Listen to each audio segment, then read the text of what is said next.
Ska jag skriva det? Jag börjar tröttna på mackor också. Så till slut kommer jag inte med mig någonting att äta. Fast jag faktiskt med mig. Men du har väl tillgång som kan köpa macka på jobbet eller? Ja, jo.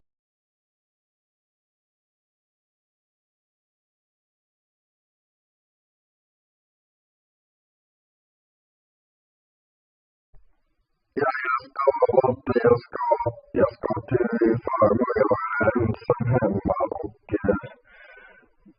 mamma har sagt